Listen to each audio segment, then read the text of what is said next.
Shivapuri Baba, these two ladies wanted to ask some questions so that perhaps their doubts and difficulties could be helped. Yes. We are sisters.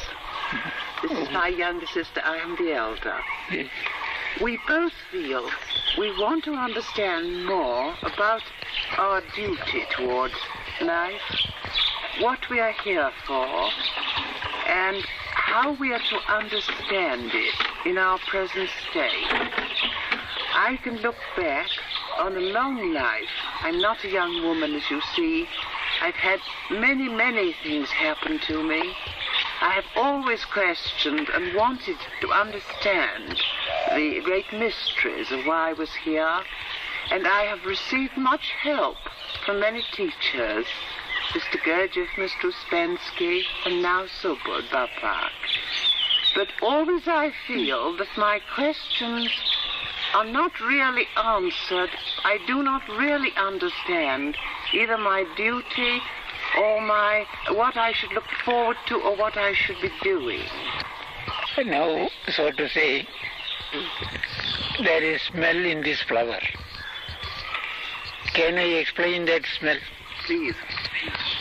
I cannot explain.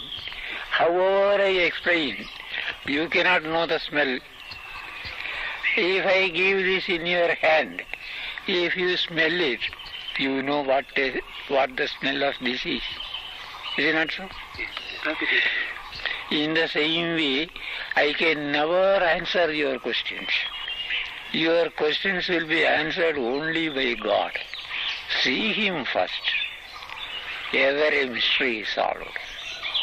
Before that, whatever answer I can give you, it will not solve your problem.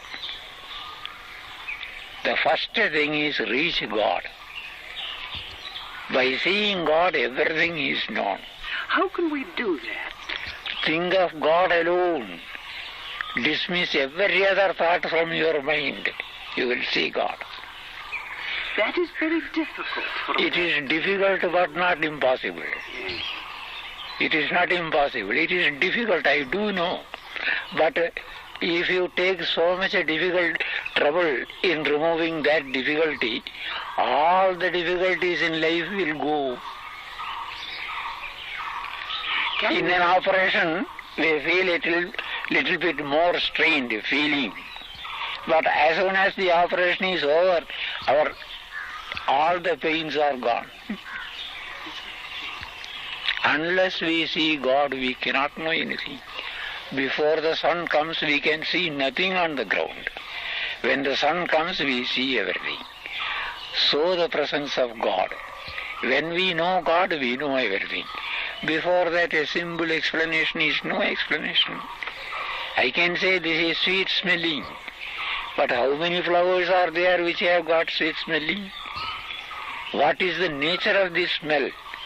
Unless you smell it, you cannot know. One can experience, but it can never be explained. Let the thought of God be alone in your mind. Destroy every other thought.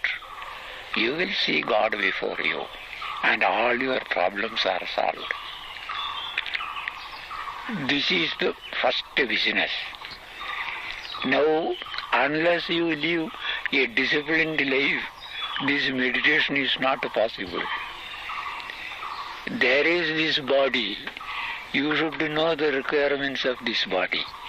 You will have to hear, you will have to sleep, you will have to see, you will have to taste, you will have to spit, you will have to breathe. 1,000 activities are there in this body. All these activities are to be controlled and commanded. How much meals, how much sleep, what to see, what to hear, all these should be controlled and commanded. This is one duty. Another duty is our obligation towards the home, society, nation, etc. Find out the number of duties there we have to do. A third duty is, without material wealth we cannot do these things. For that a professional duty. These are the duties one has got to do. these duties should be found out and planned properly, without any failure, without any commission and omission. These duties are to be performed. Then life becomes steady. In this steady life, meditation is very easy. How your body is covered by this cloth. If that cloth is removed, you see, I can see your body. In the same way, we are covered by consciousness. God is beyond consciousness. Forget this consciousness a moment, you will see God in a flash. First, what you have got to do is discipline this life. Then meditate on God. When you see God, every problem is solved. How to see God, I can tell you. How to solve your problem, that I cannot say. Can you tell us a little more how to see God? This has been a great difficulty because... This duty, you understand now? Duty of the body. Yes, I think I see that. Yes, these duties you will have to plan. This is one. This is what we call physical discipline. A second duty is, there is mind. Mind is wild. Various passions, various thoughts are playing in the mind. Now, these passions, these thoughts are all to be removed from the mind. One should not yield to liking and disliking. One should have no other desire except seeing God. One should destroy the lower nature. One should cultivate the higher nature. This is moral discipline. Then mind becomes very strong. In that strong mind, when you finish these duties, you can meditate on God. Either your mind should remain with these duties, or it should remain with God. It should have no other place. This is the way of life today. What are the characteristics of the higher nature that one should turn to?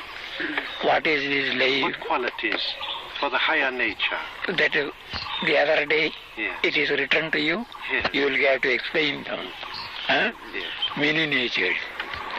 Fearlessness is one nature. Yeah. Yes, fear is a lower nature. Fearlessness is another nature. Is the higher nature. Crookedness is a lower nature. Straightforwardness is the higher nature. Like this, there are some 32 natures. It is written to you. Yes. You will have to explain those things to them. Yes. Those natures are to be incorporated in one. In one's mind? Yes. Then mind becomes strong. One should have no liking. One should have no disliking. Reason must prevail. Suppose you like me, you will give me anything. Suppose you hate me, you will give me nothing. This is under the influence of liking and disliking. Under the influence of reason, what you will do, you will see whether I deserve or not. Suppose I am your enemy, still if I deserve, you will give me. Suppose I am your friend, if I do not deserve, you won't give me. This is the direction of reason. This reason must always prevail. This liking and disliking must perish. Very difficult. Difficult, but practice a decay. I can give you a decay's time, 10 to 12 years. One can become perfect in this. And fear too. Fear very important for me. Yes. Very important for you particularly.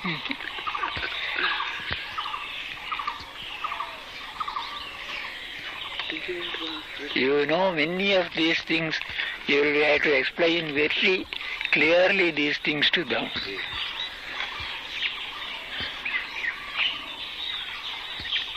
Is there something more? I was going to ask you, please, about Subud, because we are rather disturbed amongst the people in Subud that it has not at present made for more unity amongst us. And why is this? Is this just a phase that we go through?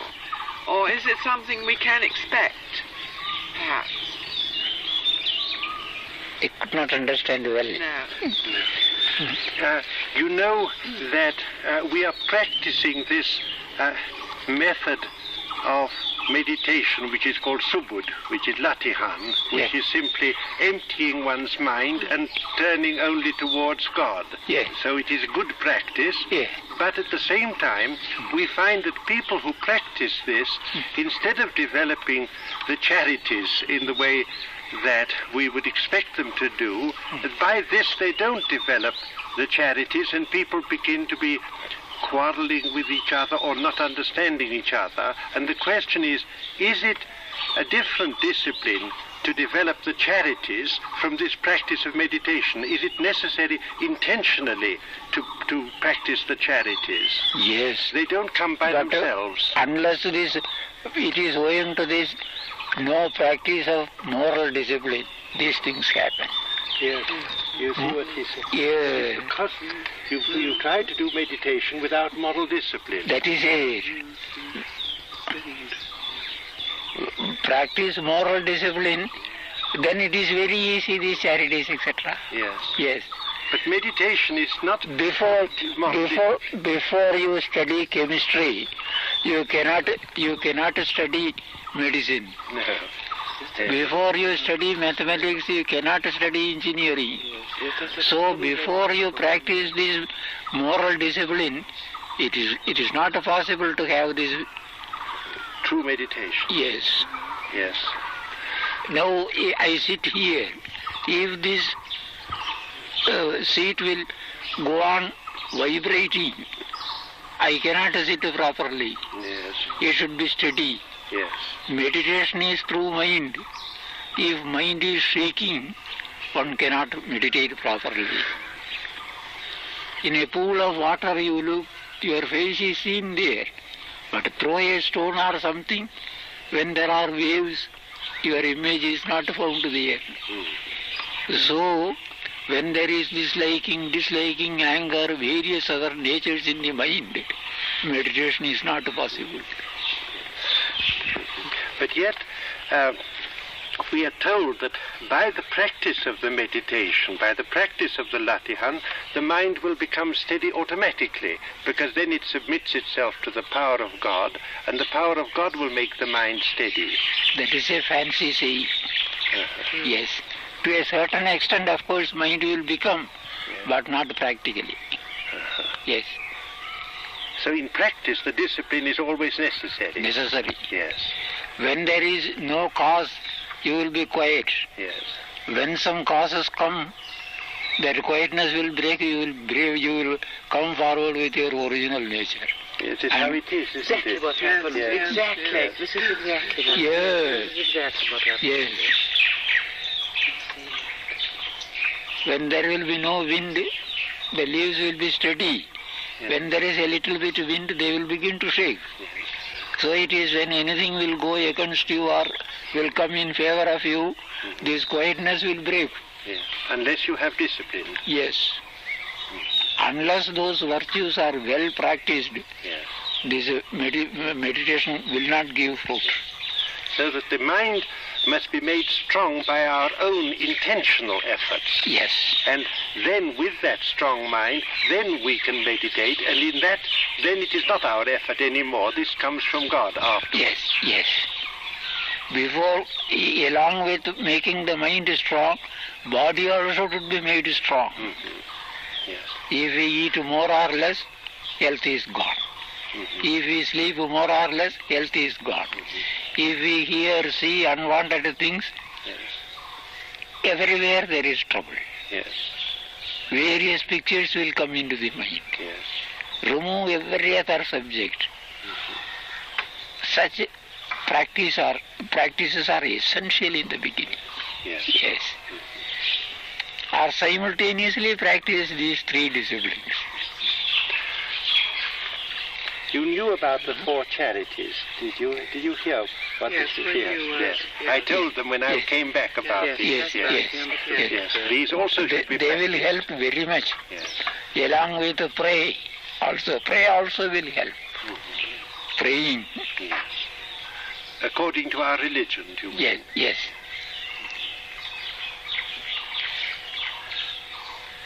These charities are most important, these four kinds of charities. And they make the mind good and strong. Yes. And virtuous. They are the allies of the mind, to make the mind strong. Yes. This point, a family party came to say goodbye to the Shivapuri Baba. There were 4 Indians from Delhi. I think it was a grandfather, the father and mother and a young boy. They all came in and spoken a few words. The Shivapuri Baba, they went away, and after that I began to read to him the questions that had been asked by the group in London. We can hear during this conversation with the Shivapuri Baba some of the noises of the wood, mostly the sounds of birds. Once or twice I heard the distant chattering of the monkeys, and then you probably also heard an aeroplane going overhead, taking off from the airport, which is very close to the wood where he lives now. The first question was from an old gentleman, Mr. Kaminsky, who said, what value has art compared with charity? Because through beautiful things, through music and paintings, we feel ourselves drawn towards God. Is art therefore something valuable for man, or is it, what position has it got? One is never drawn to God by art and music. One is drawn to beauty only. Yes. One is never drawn to God. And doesn't it lift up the soul, the art? No. It will give you excellent beauty of God's. But its beauty comes from God also. But now you see it from a little distance. Yes. This is beautiful. Can you have the smell? No. In the same way, the beauty of God you can know, but God you cannot know by art and music. But doesn't the beauty draw you to God? But what is still a great distance. Yes. Then you think that from the point of view of coming to knowledge of God, the art is no longer valuable for man. Not only valuable, harmful also. Harmful. Yes. Mind will not empty all its contents. Yes. The more beautiful, far away from God. Yes. Ugliness and beauty both must vanish from the mind. But is there not some art that seems much higher than others? Sometimes I have seen things like the Sphinx, or even the Taj Mahal, or the Elephanta Caves with the Great Trimurti, and that seems to appeal to another side of But life. at that time, you see, you forget God, that beauty only prevails in you. Yes, I see. Yes. The essential things are forgotten. Very interesting. Yes. Well, Individuality is forgotten. God is forgotten. That beauty only prevails in you at that time. What is the advantage here? Every troubles of the world is gone. One is very happy here. That's all. Unhappiness of this world is not felt.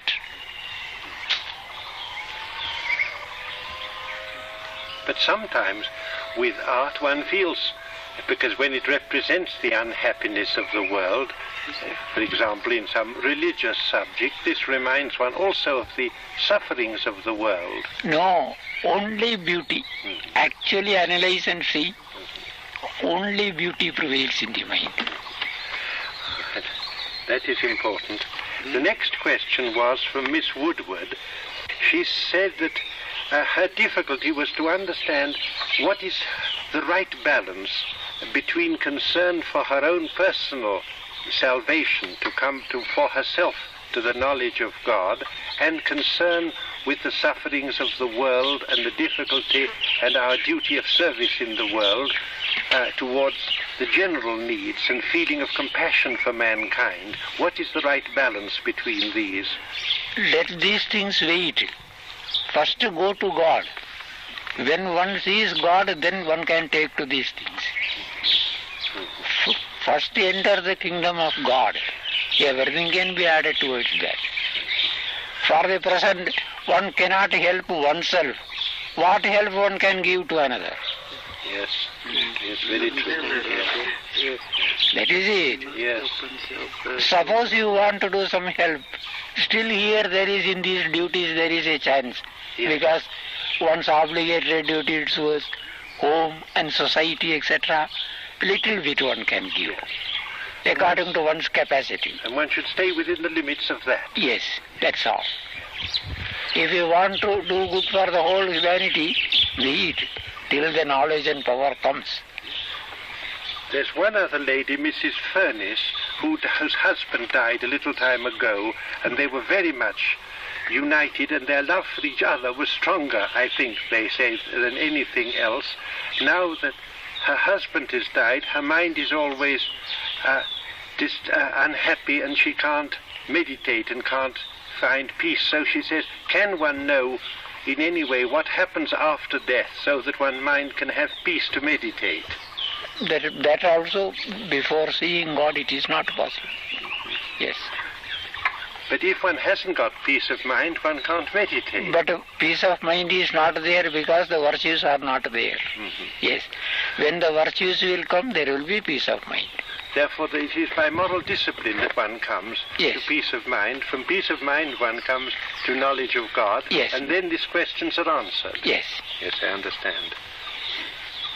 The next was from one young man who said this, that he'd heard about your duties, the three duties, and he quite saw that this is right and proper for man, but that, for example, you speak about the moral discipline to be free from like and dislike. But he says, I cannot. If I try to be free towards somebody that I dislike, I am not free. Is there any way by which I can be shown how to get this freedom from like and dislike? Like and dislike is the defect of man. Unless it is removed, one cannot go to God. This understanding must come. Yes. It means through understanding, one realizes that this is an obstacle and one will never find one's goal. Yes. And then, from that understanding, little by little, the like and dislike will disappear. Yes. Yes. The next question was from Mrs. Cairns Williamson, who said the meditation, because it must come before we see God, therefore we need faith for it. How can we have this faith? From what does faith come? Because I am existing, you are existing, the world is existing. Where from all these things came? From this very existence one should have faith. Yes. No other way. There is this existence. What is this? That is very helpful. Yes. There should be something behind this. If we have the question, there must be an answer, you mean? That is so. Yes. Yes. So if we are able to ask the question, why do I exist? There must be some reason why I exist. Yes. And for that, because I believe there is a reason, I have faith. Yes. Yes, I understand. There is this thing we see. We must have faith that there is a rose flower in the world. Yes. We see. Now, to prove your existence, what proof can be given? Because I see you, that itself is the proof. Yes. No other proof is possible. No. This very existence, Yes. what is this?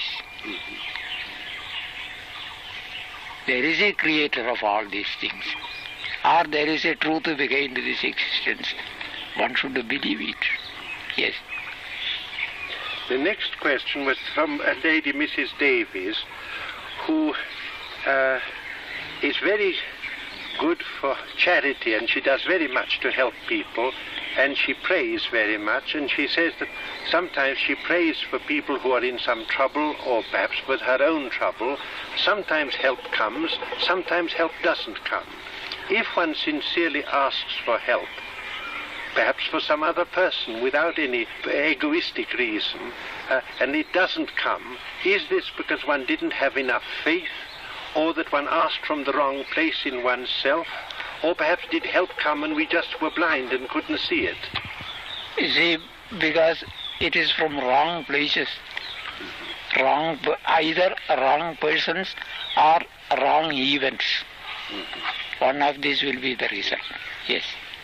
In the wrong situation, you mean? In the wrong situation. Either the persons may be wrong, individuals, or the event may be wrong. Yes. Then Mrs. Arnold Thompson asked, how is it that man is so dominated now by his thinking, and so that his mind becomes weak from too much mental activity? How has man come into this situation, especially the Western man? Because by his own habit. Suppose your habit is to eat more. Disease automatically comes. Now remove that habit of eating more. That will go. You are, yes, one is more engaged in life. Extra love is given for life. Extra prominence is given to life. And that is why it happens. Give proper. And then there won't be such exaggeration of thinking. Yes. More liking. Proportion is more. Because then this leads to the next question of Mr. Stubbings. He spoke about about the disciplines that you recommended, and he says that you know what are the conditions of Western life now. There are so many pressures of life and activity, and everyone is busy all the time. Is there any way that you would recommend for Western people in their conditions of life by which they can specially follow a discipline that will lead them? Conditions of life everywhere the same for all. One should take to this discipline. That discipline itself will give a chance. But in a village you have more peace than in a city. But there also there is pressure. There is pressure there also, even in the village. In the forest then? You see, mind is always filled up with various thoughts and other things. Oh, empty the mind. Even in the busiest life, one is free. Yes, mind is crowded. But does this mean that for everyone the disciplines are the same? For example, in a family there may be two brothers in the same family and with the same education, and yet their spiritual natures can be very different. Yes. And if those two brothers should perhaps not follow exactly the same way. One is right for one brother, another is right for another brother. Yes. That is the nature of the world. And so you have to come to know your own nature. Is that what it is? Yes, yes. One's own nature one must know and improve that very nature. And that belongs to the duties, does it? Yes. Yes. Because you said to us that these habits are formed, because Mrs. King asked this question, that if when you are in childhood you don't develop moral disciplines, afterwards it will be very difficult to come to meditation, and therefore the parents have that responsibility. And you said also, you remember, to my wife about it, to teach discrimination to the children. Yes. If this hasn't been taught, does this mean there is afterwards no hope for these people? But still it is possible. When you know it today, try to practice from today, it is possible. Yes. So it is not, one can't say it's too late. If one has desire to come to God, it is not too late. Not too late. Yes.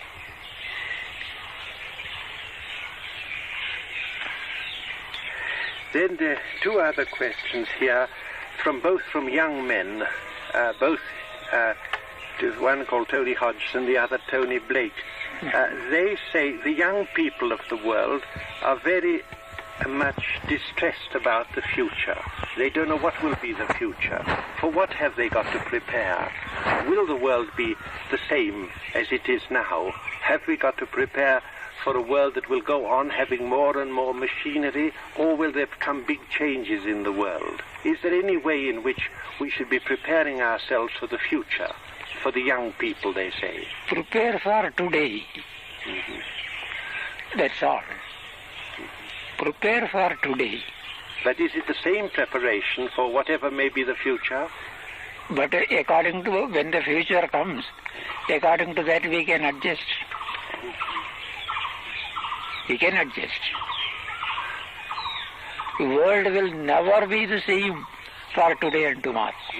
Totally different. There is no steady world. Every minute there is a change. Today your body is like that. Prepare a path for that like this. When your body, the proportion of the body changes tomorrow, you can see. But you told us that there will be some great disaster that will come to the world, and that it is because man has turned so much away from the way of God that there will be perhaps punishment or lesson or something will happen to the world. It is so. A big revolution is to come now. 2/3 of the population will be destroyed from the world. Within a period of 2 years now it will take place. A big destruction is to come now. This civilization is spent up. It cannot now give happiness to people. It will be removed. But how can we prepare for this? Or can we only prepare, as you say, by the day? I understand that very well, because this is what our other teachers have told us. Yes. And but it is worrying to think. But it is beyond our capacity. Beyond our capacity. Yes. If we can enter into these 3 disciplines, that will help us. Yes. No more help we can get. Will destruction come through the atomic bomb or through some natural disaster? War, one thing. A second thing, disease. A third thing, famine. A fourth thing, natural troubles, just like storm and earthquake and other things. These 3-4 disasters will spoil the present population. At least 2/3 will vanish. 1/3 only will remain. Always it happens. At the end of every 1,000 years, at the end of every 100 years, we find some kind of destruction in the world. One should never fear these things, because it happens. From a scientific point of view, it is now very likely that there will be again another ice age quite soon in the world, that we shall have the north part of the world all frozen like it used to be, because it already begins and we're beginning to have natural disasters. And from a scientist's study, it seems likely, and I have studied this myself, that we shall soon begin to have these great changes in the Earth's climate, so people will not be able to live in where they have, and the oceans will rise, and many cities will be flooded, like London and Calcutta and so on. These things, they say, will happen, according to scientific theories, in about 40 years at the most, but maybe even quicker. As you know, Greenland, Iceland, yes, these are Siberia, yes, Northern America, etc., all frozen now. Previously there was a good deal of population living in those places. yes, By some reason, that all became uninhabitable. yes, People migrated. yes, Even in the place where they are living, such troubles will come, yes. and the places where we cannot stay will open up. There was a man called B.G. Tilloch, you know, who wrote about this. Yes. He was long before. Yes. He has studied a little bit astronomy from me. Really? Yes, I know him. Ah, yes. How wonderful. He was a good mathematician also. Mathematician also. Yes, he's one of the wisest men of India. Yes. When he was young, a few days we had to stay together. I stayed with him. And some principles in astronomy he has studied from me. Yes.